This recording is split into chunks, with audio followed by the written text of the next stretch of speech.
You know, our government has long since abandoned the voices of the people of Ireland. And it's high time that America is made aware of what is going on in Ireland. What is going on in Ireland, whose work ethic is inspiring. And all that does to me is highlight the lack of work on my side. So that's it. That's what I'm here for. We couldn't think of a better guest to have with us on St. Patrick's Day. We're both wearing our green. This was not planned, but very festive. And as you know, I'll be having a briefing later at 1 o'clock. So we'll talk more about their meeting later. Our government is the government of zero action with zero accountability. These weren't words from a politician, but from Conor McGregor as he confronted Keir Starmer while Elon Musk looked on.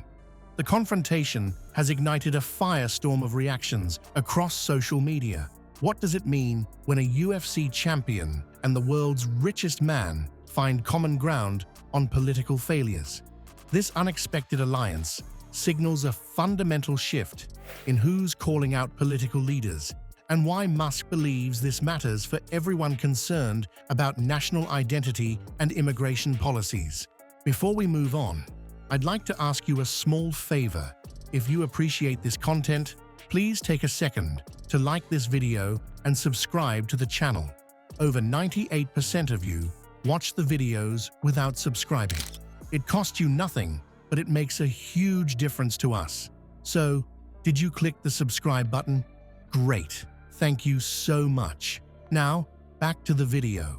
When a UFC champion steps up to confront a prime minister at a White House meeting, you know the political landscape has fundamentally shifted. Conor McGregor's confrontation with Keir Starmer wasn't just an unexpected celebrity outburst. It was a calculated move by someone who arrived armed with specific financial grievances about government priorities. Irish UFC fighter Conor McGregor has visited the White House where he met with Donald Trump, and he was there for St. Patrick's Day, and he insisted that his country is at the cusp of losing its Irishness. You know, our money is being spent on overseas issues that has nothing to do with the Irish people. The illegal immigration racket is running ravage on the country. We consider America our big sibling. So it's important for Ireland to have be a peaceful, happy, prosperous country for the 40 million Irish Americans to have a place to visit. McGregor didn't mince words when he directly challenged the allocation of funds. 18 billion euros flowing to the EU, 12.8 billion euros to Ukraine, and 11.6 billion euros in overseas aid, all while citizens back home face deteriorating public services and escalating tax burdens. These weren't random figures plucked from thin air.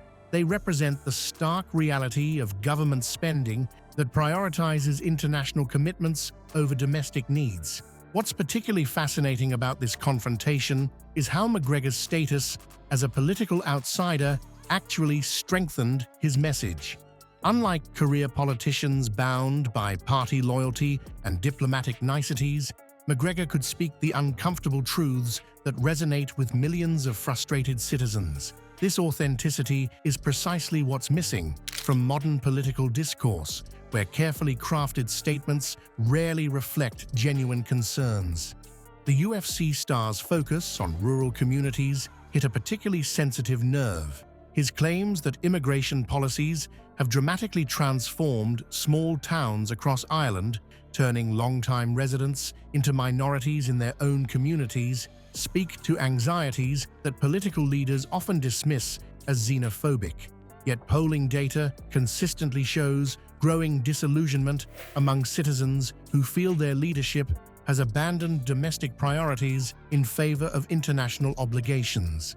Elon Musk's amplification of McGregor's stance isn't coincidental.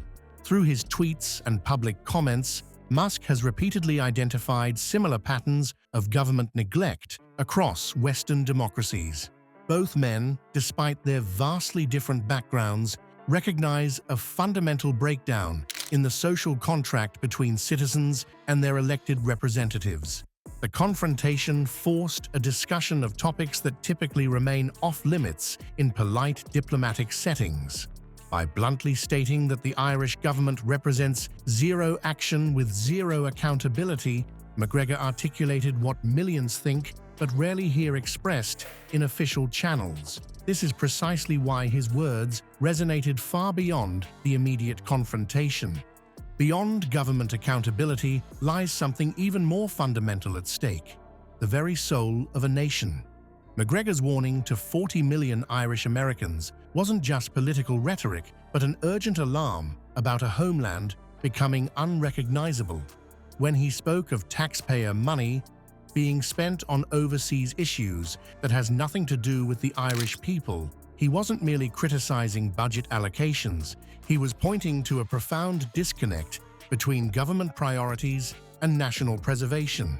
The confrontation exposed an existential crisis brewing beneath surface-level policy disagreements.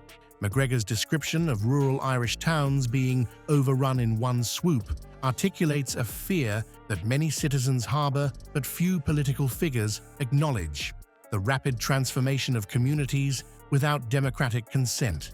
This isn't simply about immigration quotas or resource allocation.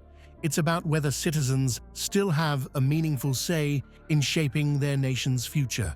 What makes McGregor's stance particularly striking is his direct challenge to established political narratives. When UK Prime Minister Keir Starmer claimed that free speech in the UK was alive and well, McGregor didn't politely disagree. He flatly contradicted this assertion, arguing that truth is being deliberately suppressed and free expression increasingly threatened. This exchange reveals a growing chasm between official political messaging and the lived experience of many citizens who feel silenced in discussions about their own communities. The confrontation highlights a fundamental question that both McGregor and Musk recognize: can a nation maintain its distinct cultural identity when its traditional communities undergo rapid, transformative change? Expert analysis suggests this tension between globalization and local preservation is intensifying across Western democracies, with citizens feeling increasingly alienated from decisions that reshape their neighborhoods and way of life. What's truly at stake in this confrontation isn't merely a difference of opinion on policy priorities, but competing visions of nationhood itself. When McGregor warns that future generations might not recognize the island they cherish, he's touching on primal concerns about cultural continuity and belonging that transcend typical political debates. The question isn't just about resource allocation, but whether nations like Ireland can maintain their distinct character while political leadership pursues international agendas that often seem disconnected from local communities. The McGregor-Starmer exchange highlights a fascinating trend in our political landscape. When traditional representatives falter, cultural figures step into the void. LeBron James, speaking on social justice issues, and Mark Cuban challenging government policies affecting small businesses, demonstrates how public figures increasingly leverage their platforms to address political concerns their followers feel are being ignored. This celebrity intervention isn't without precedent. The anti-apartheid movement showed how outside pressure combined with grassroots activism can significantly shift political priorities. Yet, there's a crucial difference between raising awareness and achieving substantive policy change.